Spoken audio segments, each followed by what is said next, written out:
Buenas noches, hoy toca hablar del futuro del campo en espacio abierto. Por fin conocemos el borrador definitivo de la nueva PAC para el periodo 2014-2020. Catastrófica, lamentable, penosa, contradictoria, decepcionante, compleja, son algunos de los calificativos emitidos por todo el sector y por las partes implicadas, desde la ministra de Agricultura pasando por la Consejería del Ramo, sin olvidar cada una de las organizaciones profesionales agrarias de Castilla y León. La futura política agraria común estará vinculada a la superficie en vez de a la producción. Elimina los derechos históricos y establece una tarifa plana a la que sumarán otros complementos como ayudas ambientales o zonas desfavorecidas.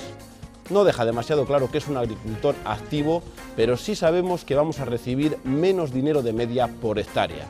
Perjudica a los agricultores a título principal y no regula los mercados que tanto daño nos están haciendo. Si lo que querían era reducir la burocracia y simplificar el papeleo, que baje Dios y lo vea. La criatura ha nacido muy fea y ahora comienza una batalla feroz que se prolongará durante todo el año 2012. Al año siguiente se aprobará y en el 2014 se aplicará. Hay muchas dudas e incertidumbres y por eso queremos comenzar hoy a resolverlas. Castilla y León se juega 1.300 millones de euros y lo que es más importante, el futuro del campo. O cambian algunas cosas o las abutardas van a tener todo el terreno del mundo. Para hablar de esto hoy nos acompañan en esta mesa Juan Pedro Medina, que es el director general de la Política Agraria Común de la Junta de Castilla y León. Muy buenas noches. Hola, buenas noches. Casi parece mejor decir, hubiera sido mejor quedarnos como estamos, ¿no? Pues las críticas que hemos escuchado. En principio eso sería probablemente mucho mejor, porque además probablemente esta reforma no era necesaria en estos momentos, o no había suficientemente argumentos para que hubiera una reforma. Sí realizar ciertos ajustes, pero no una nueva reforma quizá más incomprensible que la anterior. A lo mejor si hubiesen visto que la crisis que teníamos encima, si lo hubiesen pensado dos veces y hubiésemos seguido igual. También está con nosotros don Naciano Dujo, que es el presidente de Asaja en Castilla y León. Muy buenas noches. Muy buenas noches. Los sindicatos han sido especialmente duros y críticos con este borrador. Ustedes ya han echado las primeras cuentas, hablan de 110 millones de euros año. No sé si ha sido exagerado o han hecho las cuentas muy rápidas, o puede ser ese el porcentaje que vamos a perder en Castilla y León. Bien, hemos sido críticos porque así lo merecen los borradores de los reglamentos en dicha propuesta. No mejora los desequilibrios y los perjuicios que actualmente tenemos la agricultura y la ganadería, sobre todo en los bajos precios que percibimos los agricultores y los ganaderos por nuestros productos, y sin embargo empeora aquello que estaba estable. En cuanto a la reforma y la rebaja en lo que es el presupuesto, no lo dice Asaja, lo dice el propio comisario de presupuestos de la Unión Europea, que dice que hay una rebaja en agricultura aproximadamente entre el 11 y el 12%. Si analizamos lo que cobra Castilla y León al año, que puede estar en torno a 1.000 y pico millones de euros al año, un 11% menos son 110 millones de euros que percibiría menos Castilla y León durante el periodo 14-20 cada año. Eso sin entrar en más detalles de tarifa plana, de otros perjuicios que pueden ser todavía mucho mayores. Pero como dotación presupuestaria, ese es el presupuesto menos al año. Ahora miraremos esa distribución que también preocupa y mucho en Castilla y León. En esta mesa también nos acompaña José Avellán Gómez, que es subdirector general de la Información al Ciudadano, Documentación y Publicaciones del Ministerio de Medio Ambiente, Medio Rural y Marino. Muy buenas noches. Buenas noches. Hoy no vamos a hablar del mar, pero sí de la tierra, y en especial si lo que parecía era que se hacía la reforma para simplificar la burocracia, visto lo visto, parece que no ha sido así. Pues yo creo que eso es una constante. Siempre que alguien dice que va a simplificar algo hay que temblar, porque seguramente sale un reglamento mucho más prolijo y mucho más difícil de entender y de estudiar y de analizar, y sobre todo de aplicar por los ciudadanos. Lo curioso es que yo creo que todo el mundo que se ha expresado de forma negativa respecto a la reforma, yo creo que cada uno tiene sus razones, pero si te paras a pensar las razones de uno y las confrontas con las de otro, ves que hay criterios contrapuestos. Es decir, a alguien no le gusta el tema de la verdización de la PAC, que se aplique un 30%, a otros no le gusta otro aspecto distinto. Es decir, depende del enfoque con que se mire, pues evidentemente alguien pone más el énfasis negativo en unas cosas que en otras. De todas maneras, yo que siempre durante toda mi vida he sido positivo, creo que también, y tendremos ocasión de hablarlo esta noche, pues podemos encontrar algunos atisbos de esperanza dentro de la norma general en cuanto a la posibilidad de reequilibrar los mercados, que yo creo que es la posibilidad de utilizar mejor las tecnologías, entrar en un proceso que si sabemos aprovecharlo nos puede llevar a una mayor innovación en el medio rural y a un mejor stand en cuanto a tecnología, etcétera, etcétera. Es decir, por tanto, hay aspectos muy negativos que yo creo que se han expresado suficientemente por los distintos sectores, pero también hay algún motivo de esperanza que esperamos poderlas analizar. A ver si nos ponemos de acuerdo los que estamos aquí en la mesa y se ponen de acuerdo todas las partes implicadas y también los países. También en esta mesa se encuentra José Andrés García Muro, que es el presidente de la Red Estatal de Desarrollo Rural. Muy buenas noches. Buenas noches. Bueno, la primera pregunta y testando por la gente que vive en los pueblos. El agricultor joven, el que está empezando, ¿cómo? Es pronto todavía porque estamos intentando traducir ese gran borrador y saber los flecos, no quedan muchas cosas claras, pero ¿qué se está percibiendo desde el agricultor que está a pie de campo? Hombre, en principio el agricultor y joven más todavía incertidumbre y miedo en general, porque la instalación de un joven agricultor, tal cual está hoy el régimen de tenencia de la tierra, es difícil. La tierra no está en propiedad, entonces tiene que contar con muchos factores añadidos que al final encarecen muchísimo ese régimen de tenencia de la tierra en arrendamiento.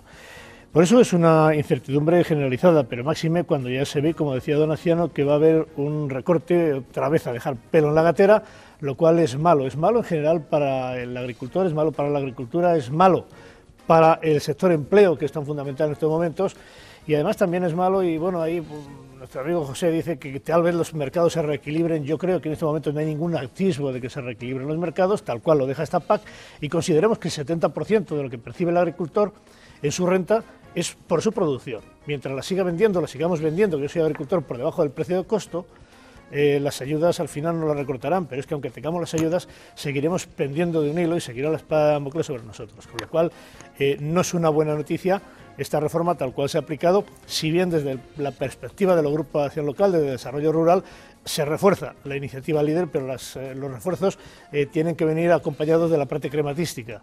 Al final, solamente con papeles, solamente con discurso, no se resuelve. Yo, por tanto, creo que va a haber una gran incertidumbre y que no vamos a mejorar en cuanto a la percepción que tiene la propia sociedad civil y el agricultor en concreto, ni muchísimo menos tampoco vamos a mejorar en lo que son los niveles de renta, la sostenibilidad de esas rentas, que en definitiva es lo fundamental que en este momento necesita el sector agrario y el sector rural.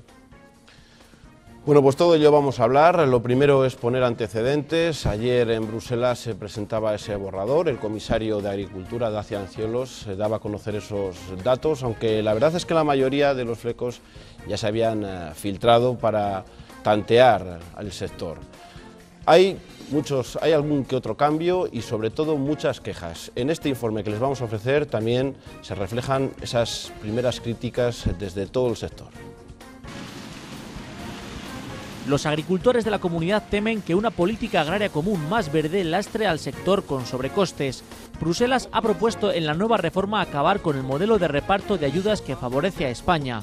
El comisario ha querido además definir claramente la figura del agricultor activo. El objetivo es que dejen de percibir fondos agrícolas quienes no tienen en el sector una actividad principal. Dudo seriamente que los aeropuertos o campos de golf necesiten una ayuda a la renta agrícola. Un requisito será instituir una obligación de trabajo mínimo en la superficie agrícola, porque la PAC no tiene la vocación de pagar a los agricultores de sofá. Desde la Eurocámara, un planteamiento, según Ciolos, dejar de utilizar los criterios históricos que se aplican en España y en otros países. Intentan calcular así las ayudas directas a los agricultores y pasar en 2019 a una tarifa plana de pago único por hectárea para todos los productores. En contra del café para todos se ha mostrado también la consejera de Agricultura. No puede ser, afirma, que se dé la misma ayuda, por ejemplo, al secano que al regadío. Esto es muy injusto porque vuelve a penalizar a los agricultores más productivos.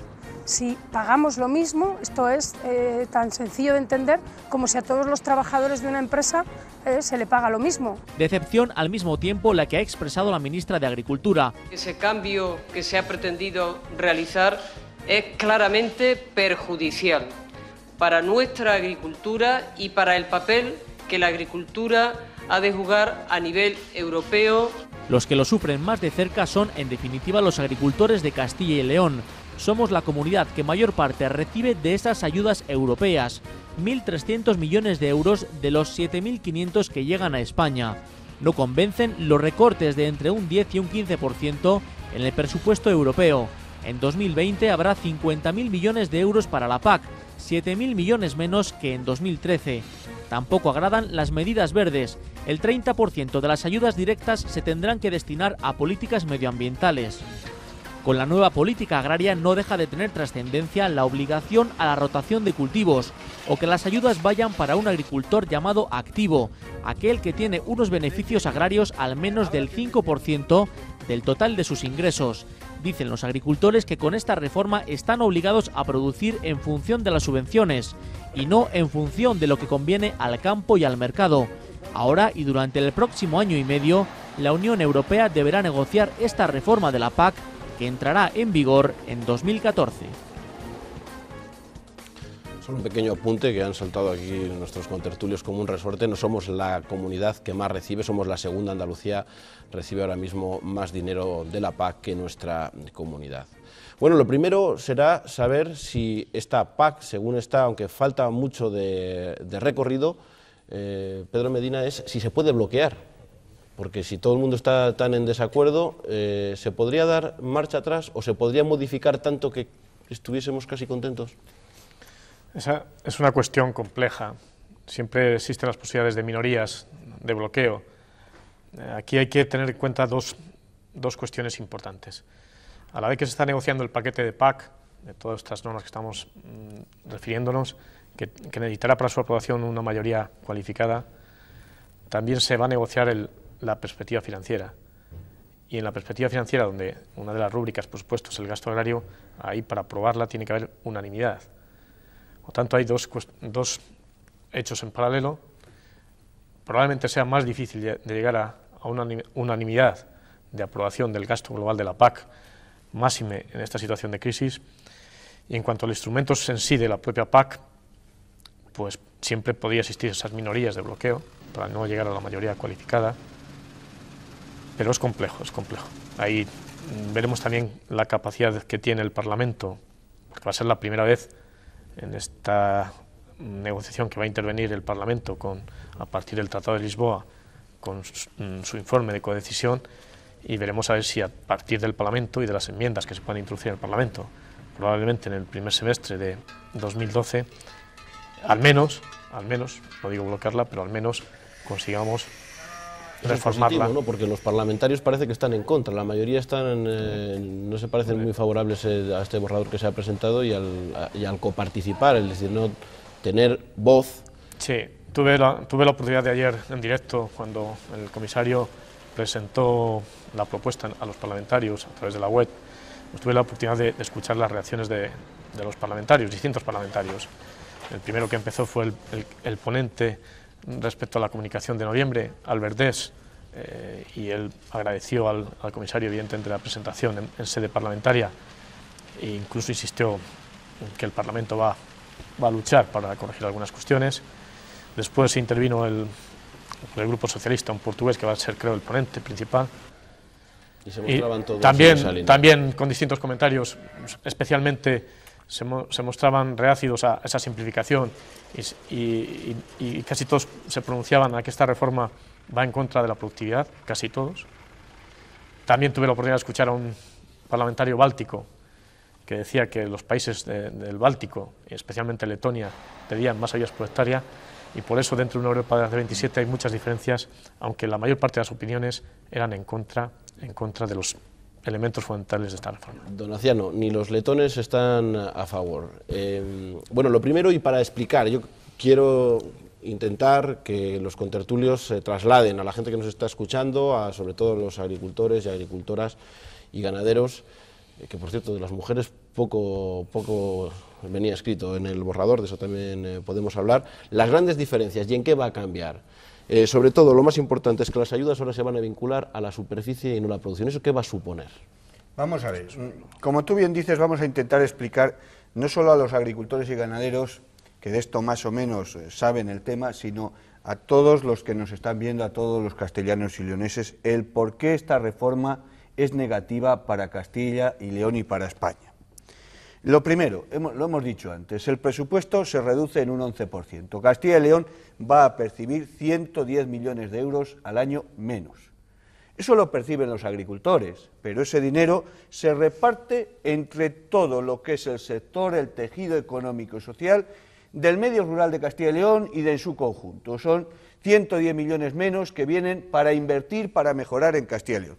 La segunda cuestión, la agricultura, la ganadería es una profesión que se dedica a producir alimentos para alimentar a la sociedad de Castilla y León, de España y de Europa. 500 millones de habitantes hay en Europa y es entendible que hay que producir y además estamos acostumbrados a hacerlo bien y con todas las garantías sanitarias. Pues bien, eso también se desmantela. Ahora va a dar igual producir con esta reforma que no producir. Va a tener todo el mismo valor. Y además no se tiene en cuenta lo que son cuotas de producción como tenemos en Castilla y León, el azúcar. Se elimina la cuota de producción, el sector lácteo se eliminan las cuotas lácteas, los derechos de viñedo se eliminan, es decir, se quiere desmantelar lo que es la producción y su calidad. Y no se tiene tampoco en cuenta mecanismos de mercado para corregir, diríamos, los eslabones de la cadena, las grandes diferencias de rentabilidad de unos sectores a otros. Ni se tiene en cuenta la prevalencia de los productos de la Unión Europea con respecto a países terceros. La tercera cuestión que es negativa, ¿a quién se dirigen estas ayudas?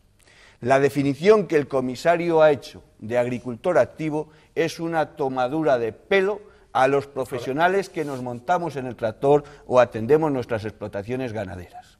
Porque por el mismo concepto, siendo un 5%, se podría decir que aquel que en la Unión Europea, que los tecnócratas que están allí no cumplan como mínimo un 5% o estas cuestiones, podríamos estar todos allí. Entonces, el agricultor pierde peso, el verdadero profesional, en beneficio de todo lo que son agricultores de fin de semana, a ratos y tal, cosa que nosotros estamos... Y por último, y pierde la sociedad, porque si no se producen los alimentos de tanta calidad que están acostumbradas a consumir, que son los nuestros, el lechazo, la ternera, la leche, los cereales, todas estas cuestiones que tal, van a venir de fuera los productos y la sociedad de Castilla y León no va a tener ni las garantías sanitarias y encima va a tener que consumir la comida basura que en otros sitios será perfecta, pero en Castilla y León no queremos.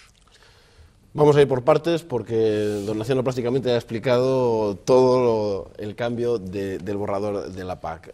Pero por centrarnos, y una de las grandes diferencias, se acaban el fin de los derechos históricos y aparece una tarifa plana, que es lo que no gusta a la mayoría de los agricultores y ganaderos de Castilla y León. Una tarifa que tiende a ser plana, es decir, ese objetivo se lo marca para el año 2019 y alguien ha dicho que no se entendía bien por qué ha habido que reformar la PAC. Yo creo que en la ampliación tan enorme que ha tenido la PAC está el origen del por qué hay que reformar la PAC. Hay unas grandes diferencias entre el trato que se le da a unos agricultores de unos países que se han incorporado recientemente a otros que tenían consolidados unos derechos y que estamos funcionando desde hace años. Yo creo que bajo ese punto de vista la cosa era bastante clara, que se tenía que hacer algún tipo de reforma para mejorar la situación. Como el problema es que las finanzas no están bien, pues de ahí esa tensión que se introduce, que efectivamente va a haber una reducción, si la cosa no cambia. Pero hay que tener en cuenta también en el contexto en que estamos. Y yo creo que hay que hacer todo el esfuerzo que sea necesario para mejorar e introducir las variantes que perjudiquen menos o que mejoren la situación de nuestros agricultores y de nuestra agricultura. Porque además estamos en una tesitura en que hay que seguir produciendo alimentos en el horizonte de los años de la mitad de siglo, tenemos que casi duplicar la producción para atender las necesidades que va a tener la sociedad. Por tanto, tenemos que compaginar el respeto con el medio ambiente, con una agricultura que sea auténticamente productiva y efectiva, con unos agricultores que estén muy bien preparados, y ahí una de las esperanzas que yo atisbaba al principio, es decir, se le va a dar un peso, o se le puede dar un peso muy importante a lo que es la innovación, la investigación, en este contexto de la nueva agricultura que es necesario llegar a tener. De todas maneras, eso es en la teoría, porque, José Andrés, lo de tarifa plana estamos hablando de que hay un trato por igual, una tarifa para todos los agricultores, estén donde estén y siembren lo que siembren. Y luego hay un 30%, que por cierto muy vinculado a su cargo, que es el desarrollo rural, por decirlo de alguna manera, es decir, hay unos complementos que irán en función de prácticas medioambientales, de que los agricultores sean jóvenes o que se encuentren en zonas desfavorecidas. Aparte de la burocracia de ese 30%, la tarifa plana parece que no sienta bien a ningún agricultor, porque no es lo mismo sembrar en regadío que sembrar en secano. Bueno, yo creo que ahí habría que interpretar un poco el origen del propio comisario, ¿no? El propio comisario viene de un país de nueva entrada, donde por el principio de no discriminación de las políticas de apoyo comunitarias, pues los emolumentos que perciben por la PAC están adecuados más o menos a las rentas medias de ese país. Entonces, si lo que pretendemos es, para que no exista esa discriminación dentro de cada uno de los Estados miembros, y esas aportaciones de la PAC son menores que en otros, lo que queremos hacer es igualar a los demás, cortándole las piernas a todos, me parece una grave equivocación. En cuanto a ese porcentaje del verdeo, no es una cuestión de desarrollo rural. O sea, el verdeo no afecta directamente al desarrollo rural, sino que más bien puede hasta entorpecer el propio desarrollo rural, porque el mundo rural se compone del sector agrario, ganadero y de todos otros, un entramado muy variopinto, ¿no? Pero es que, ¿qué entendemos por ese verdeo? ¿Por qué subimos un emolumento hasta el 30%, cuando además hay amplias comarcas donde ese verdeo está demostrado que se viene haciendo como un hábito, algo general, algo que ya está intrínsecamente unido a la propia actividad rural? Yo vengo de tierra de campos y a mí que me expliquen qué más tenemos que hacer por el entorno rural, donde tenemos un entorno rural que afortunadamente contamos con las especies más emblemáticas hoy de la Unión Europea. Luego, si están ahí, será porque los agricultores y los ganaderos han llevado a cabo prácticas compatibles con ese entorno. Bien, pues lo que tenemos que continuar es haciendo un aprovechamiento de todo ese patrimonio que hemos generado y ver la posibilidad de diversificar la actividad, porque hay un factor aquí, un condicionante añadido, cuando se plantea una tarifa plana por superficie, y es que tenderemos hacia el sobredimensionamiento. Si hasta aquí ya veníamos dimensionando y desplazando activos, tenderemos a un sobredimensionamiento aún mayor. ¿Eso qué quiere decir? Pues que desplazaremos más activos, que al final la agricultura de amplios territorios se realizarán con una empresa que a lo mejor está ubicada en Madrid y que además, como ese señor percibe un 5% de esto, va a ser un agricultor activo, fíjate por dónde, y que ese señor ha desplazado a todos los activos de ese territorio. Ese territorio a partir de ahí se desertifica y se va a quedar como la arena del desierto, sin nada, absolutamente nada. Luego, entonces, ¿el verdeo dónde está? Estará en mantener lo que tenemos y no hacer saltos, cabriolas, que al final perjudiquen a ese propio ecosistema que hemos conseguido entre todos y que estamos manteniendo afortunadamente.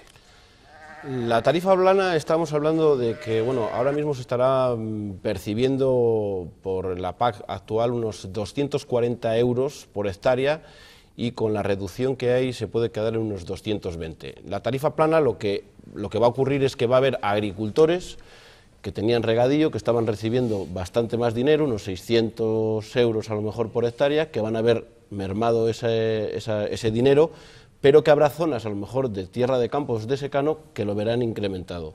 Desde la Administración, ¿eso cómo se ve? Porque al final hay una reducción, pero que sabíamos que la iba a haber porque hay menos fondos, pero la distribución de ese dinero es lo que enfada a diferentes agricultores dependiendo del lugar donde se encuentren y de lo que siembren. Yo creo que hay que aclarar muchos conceptos aquí.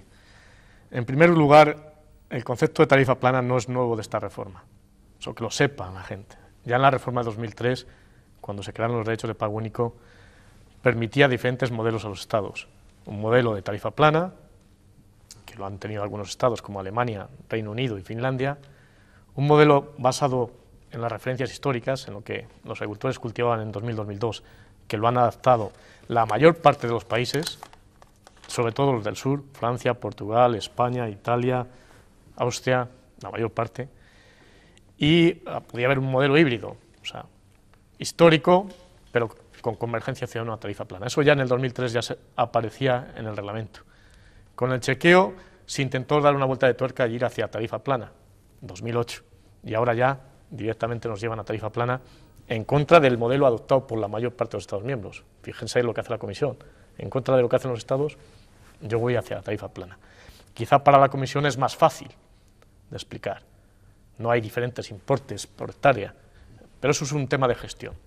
Pero es incomprensible si tenemos en cuenta el origen de los pagos directos. El origen de los pagos directos con la reforma del 92 era compensar pérdidas de renta.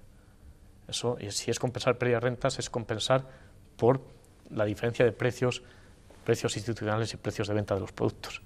Por lo tanto, es incomprensible que pueda haber un mismo importe por hectárea para una tierra de regadío que para una tierra de secano.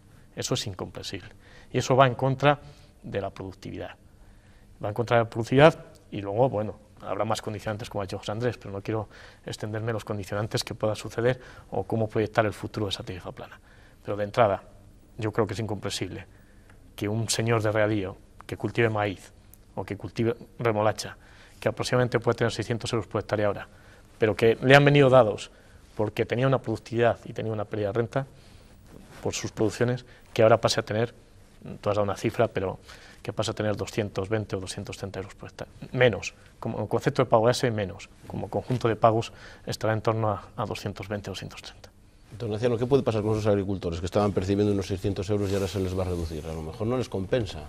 Vamos a ver, dentro de las propuestas que se ven negativas, y hoy ya que se ha presentado en Madrid por parte del director general de Agricultura de la Unión Europea, cuando le hemos apretado, ya retrocede y puede haber variaciones y puede haber cambios, y cuando se dice tarifa plana, puede ser una tarifa plana para todo el regadío, otra para todo el secano, dependiendo de provincias, dependiendo de comunidades, porque lo primero que nuestra gente tiene que saber es que aquí se puede hacer en Bruselas una normativa para 27 países, cada uno de su padre y su madre. Y no tiene nada que ver lo que es la producción, las comarcas, la climatología, las producciones que hay en el centro de Europa con lo que hay en España. En España se dan todo tipo de cultivos, con todo tipo de producciones y en cada región de una manera. No es como en Francia, por ejemplo, que los cereales dan más o menos entre 5 y 6.000 o 7.000 kilos por hectárea en todo lo que es la producción. Aquí hay todas las diferencias. De lo más grave que puede suceder con esta reforma en España son dos cuestiones. Una, que todas las hectáreas cobren lo mismo, porque estaría pagando la Unión Europea a lo improductivo lo que no se merece y estaría reduciendo a los que se lo merecen, las zonas más productivas, de una ayuda que es necesaria para seguir produciendo. Y dos, ¿con qué tipo de hectáreas se puede justificar estos pagos? Puede ser con los 16 millones de hectáreas de derechos que tiene España en estos momentos, puede ser con 20 millones, puede ser con 24, puede ser hasta con 30 millones de hectáreas. No es justo que aquellas hectáreas que no producen puedan valer para justificar ayudas. Aquí se paga una compensación de renta por una pérdida en la diferencia de precio que sería rentable para el agricultor con la que se tiene, para que no suba la inflación y para que el consumidor adquiera productos de calidad a buen precio. Por lo tanto, solo pueden justificarse esas ayudas por criterio económico, por criterio empresarial y por criterio agrícola, aquellas que se producen, bien sea de manera agrícola o bien sea de manera ganadera. No estamos hablando de los campos de golf que decía, ni de... el otro ejemplo que ha puesto, los aeropuertos, es decir, hay muchas hectáreas de pastoreo y tal que sería incomprensible que cobrasen un mismo... Eso es la mera anécdota que ha sacado el comisario, ¿no? Los campos de golf o los aeropuertos, pero eso es la excepción no puede confirmar la regla, al menos eso es lo que a mí me han dicho en muchas ocasiones, ¿no? De ahí viene el concepto de agricultor activo, en esa explicación, pero el origen o lo que ha impulsado a introducir esa definición han sido dos informes que ha hecho el Tribunal de Cuentas Europeo, de dos ejercicio 2008-2009, respecto a la aplicación de la actual PAC y respecto a la aplicación de la actual PAC, de forma que había un buen número de agricultores que tenían derechos de pago único actuales, y esos derechos les justificaban en superficies normalmente de pastos, donde no existía ninguna actividad agraria, y está hasta el ejemplo puesto en los informes del tribunal. Por ejemplo, dice de un ejemplo de Escocia, que es traducible a cualquier Estado miembro, donde los agricultores arrendaban tierras de pastos por 2 o 3 euros por hectárea, luego recibían varios cientos en forma de pago único, 300 o 400, y en esas tierras que eran pastos, la única actividad que había era cinegética, porque solamente había unos venados. Ese es el origen. Después el comisario utiliza la excepción, dice, no quiero dar ayudas a los agricultores de los aeropuertos o de los campos de golf, eso es una anécdota. Y luego ya defino que es activo, que es otra ridiculez. Donde parece que también hay confrontación es precisamente en lo que ya hemos introducido. ¿Quién es un agricultor activo? Dicen que van a perjudicar o que no van a favorecer a los agricultores de sofá, pero desde las organizaciones profesionales agrarias, bueno, desde el campo, hablar de quien tenga un 5% de su renta venga de la agricultura, no parece ser un agricultor a título principal. Digamos, ni a título principal ni a título secundario. O sea, una persona que tenga el 5% de su renta no es agricultor, sencillamente no es agricultor. Tendrá una agricultura que, si bien es una agricultura que tenga unas fincas en propiedad porque haya comprado o haya heredado, tiene todo el derecho, si legalmente él está en la seguridad social como tiene que estar, a ejercer esa actividad, pero no por ello a tener esa consideración de agricultor como pueda tenerlo un señor que vive exclusivamente de la agricultura, un señor que se le corta el grifo de la agricultura, lo que tiene que hacer es emigrar de su pueblo. Entonces, eso no se puede dar de ninguna de las maneras. Y aparte hay una cuestión, a tenor de lo que estabais diciendo ahora mismo, de lo del Tribunal de Cuentas que comentaba que se ve aquí. El Tribunal de Cuentas dice no puede estarse pagando ahora mismo por unos derechos adquiridos hace 10 años, porque eso es totalmente anacrónico. Esto lo que hace es deslegitimar las ayudas. Pero oiga, señor, ¿es que esto otro las va a legitimar? Es que yo me pregunto si esto otro es el camino para legitimar las ayudas cuando al final es un café para todos, cuando lo que tiene que ser, porque es el principio y así es la realidad, es un pago compensatorio por la pérdida de rentas. Yo estoy perdiendo rentas, pero estoy poniendo, como decía don Anciano, a disposición del mercado la garantía alimentaria de calidad y cantidad. Y además de hacer esto, resulta que nos ponemos un pañuelo en los ojos en un ejercicio de cinismo desmesurado y nos dedicamos a importar de terceros países cantidad de productos en aras a esta globalización que no reúnen las condiciones que a los agricultores de la Unión Europea y concretamente de España y más concretamente de Castilla y León tenemos que cumplir. Luego yo creo que es el momento de poner negro sobre blanco y explicar las cosas como hay que explicarlas. Vamos a hacer una breve pausa, pero antes sí quiero que escuchen las declaraciones de José Manuel Rodríguez Silva, el director general de Agricultura de la Unión Europea, que esta mañana estaba en Madrid, como decía don Anciano, presentando ese borrador, y nos ha sorprendido mucho esto que ha dicho. Hay que hablar ahora, porque en todo el debate que ha habido estos últimos 17 meses, como yo sé que los temas son muy complicados aquí, porque son muy diversos, pues probablemente desde España nos haya venido menos inputs que nos han venido de otros países. Hay muchos menos papeles que han venido de vosotros que de los que han venido de otros países, incluso países como Finlandia o como... porque sé que es muy difícil hacer el debate aquí. Pero no es tarde porque todavía no hay nada aprobado definitivamente. No es tarde, pero no sé de quién habrá sido la culpa, si del Ministerio de Agricultura o de las consejerías de las comunidades autónomas, pero se quejan de que hemos presentado pocas propuestas, de que se han llevado pocos papeles, que ha habido poco debate para enriquecer precisamente ese borrador y quizás a lo mejor por eso también nos ha perjudicado, porque si no han visto nuestras necesidades, es un boomerang. Pero extraña que un director que conoce perfectamente nuestra agricultura y nuestras necesidades tenga que ampararse en un recurso dialéctico de esta naturaleza para justificar que no ha habido el debate. Y dice, estamos todavía a tiempo de hacerlo. Y yo creo que hay que hacerlo. Y hay que hacer propuestas, pero teniendo en cuenta... Tenemos que irnos a publicidad, simplemente por apuntar eso, porque estoy de acuerdo en que esta PAC tiene muchísimas deficiencias que hay que tratar de limar. Pero lo peor que nos podía pasar es tener un bloqueo de la PAC y darle la razón a la gente, a los enemigos precisamente de la política agraria común. Eso hay que tirar de la cuerda, pero hasta donde sea posible. Yo no sé si están de acuerdo conmigo, me parece que sí, que lo mejor que podemos tener es una buena PAC, y lo peor que nos podría pasar es no tenerlo. Hacemos una breve pausa y volvemos enseguida con este y el resto de los asuntos que todavía están encima de la mesa.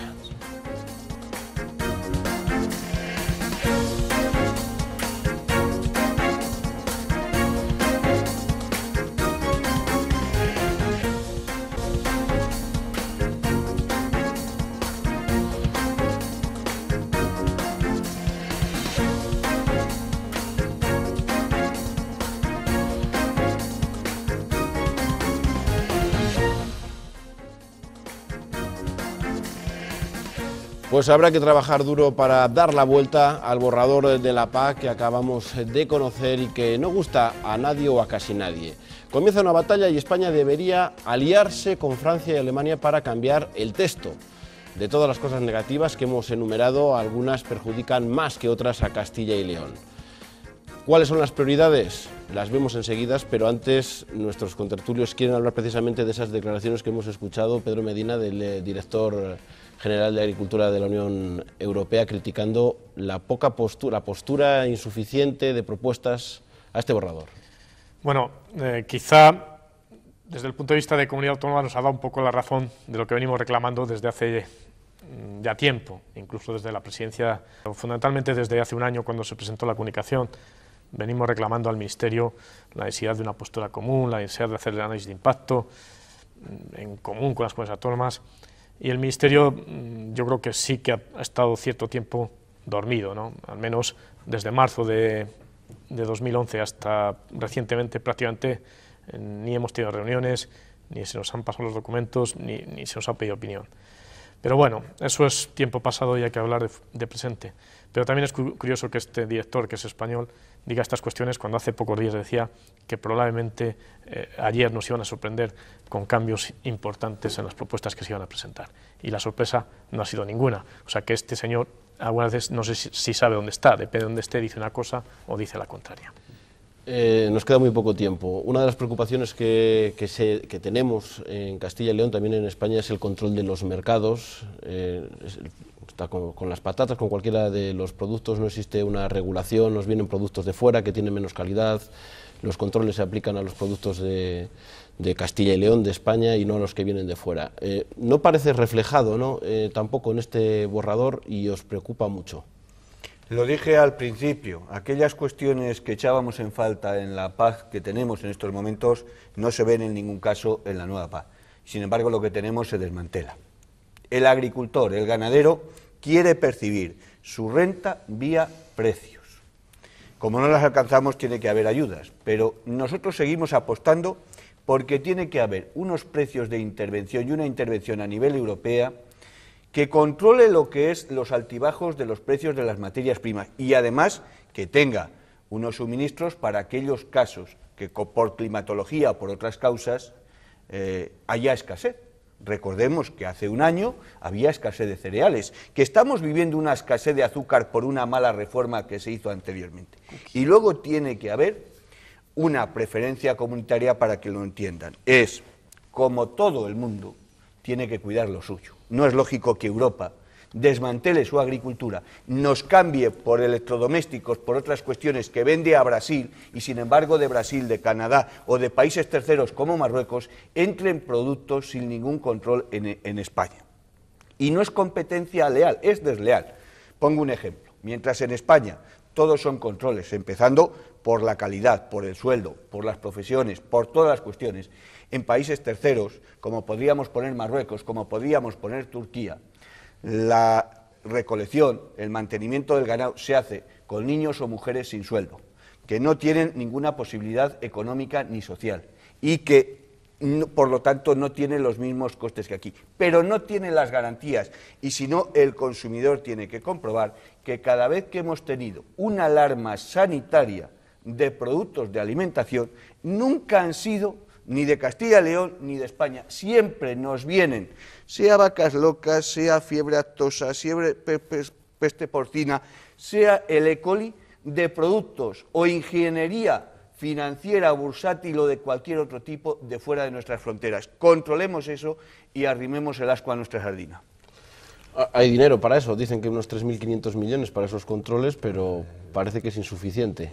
Yo lo que quería remarcar es que cuando me enfrenté por primera vez a los documentos que han aparecido, y empecé por el reglamento que estamos comentando más, el de los pagos directos.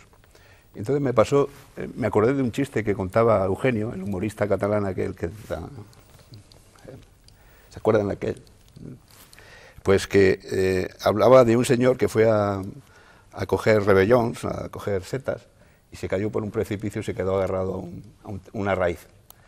Y de repente oyó una voz que decía: suéltate, que te voy a coger en mi seno, voy a mandar unos ángeles que te van a elevar hacia arriba y tus problemas se habrán solucionado. Y él dijo: pero ¿hay alguien más? Y eso lo digo yo de este reglamento cuando lo leí. ¿Hay alguien más? Yo creo que tiene que haber otros mecanismos. Y los hay. Y en las propuestas que se han hecho yo creo que hay mecanismos.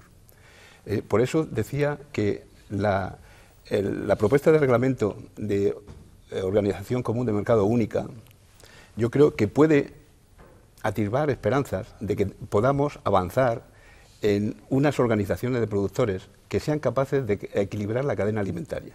Porque o cambiamos eso o no hacemos nada, porque hay que tener en cuenta que las ayudas directas las descuenta el mercado, porque la cadena de valor sabe perfectamente que le están dando unas ayudas por producir patatas y que le puede apretar las clavijas al que produce las patatas hasta sacarle íntegramente todo lo que le han dado la ayuda y dejarle exclusivamente para que vaya sobreviviendo. Justo ese ejemplo no, que están arruinando los patateros y las patatas no cobran ayuda. Justo ese ejemplo no. Bueno, pues lo que digo de las patatas lo digo de cualquier producto, de las naranjas, de los melocotones, de cualquiera.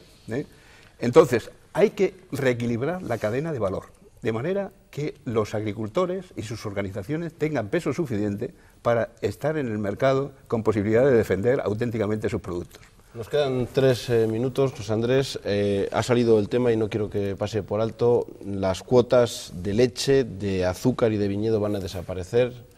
Mucha gente compró cuotas y ahora se va a liberalizar el sector. Esto sí que puede ser una auténtica ruina para parte del sector. Hombre, vamos a ver, uno de los factores que el medio rural considera mucho como fijación de empleo es la ganadería. Es la que realmente está fijando empleo, está fijando habitantes en el propio territorio. Ya no solamente con el desmantelamiento de las cuotas. Estamos viendo cómo gente joven ahora mismo se están quitando del medio, y tengo amigos que lo han hecho la semana pasada y otras 2 semanas, se están quitando del medio ganado ovino, ganado vacuno. Es decir, ya no solamente porque están viendo el desmantelamiento y la que se les viene encima, sino porque en estos momentos están perdiendo dinero. Y están perdiendo dinero porque dentro de esa cadena de valor que descuenta todas las ayudas percibidas, no tenemos la capacidad de acercarnos al mercado, y no la tenemos porque no hay una organización de la propia sociedad, del propio sector. Las cooperativas están, pues no digo que en decadencia, pero en desuso, porque como ya somos grandes, tenemos todos unas grandes explotaciones, ya no necesitamos unirnos los unos con los otros para conseguir hacer un bloque y acercarnos a los mercados. Por otro lado, las normativas muchas veces son tan rígidas y hay tanta normativa y tanto reglamento que es muy difícil transformar la producción in situ, transformar la producción primaria, y con ello crear pues una red de artesanos, una red de pequeños productores, de pequeños transformadores que ganen ese valor añadido y corten eslabones a la cadena de mercado. Pero eso muchas veces es muy difícil. Y con ello que se está perdiendo grandes oportunidades, grandes nichos de empleo tan necesarios en estos momentos, cuando por desgracia, además con esta crisis tan acentuada, tenemos en las ciudades una bolsa de empleo que muchas veces es proveniente de los propios pueblos, y que con unas políticas flexibles, con una adecuación, con una facilitación de las normativas, sería factible en estos momentos, con una dotación presupuestaria que a través del líder pues está prevista dentro del propio reglamento de un mínimo de un 5%, podríamos reactivar otra vez esa agroganadería y esa agroalimentación que tan necesaria es. 30 segundos, ¿alguna reflexión? Sí, coincido en parte...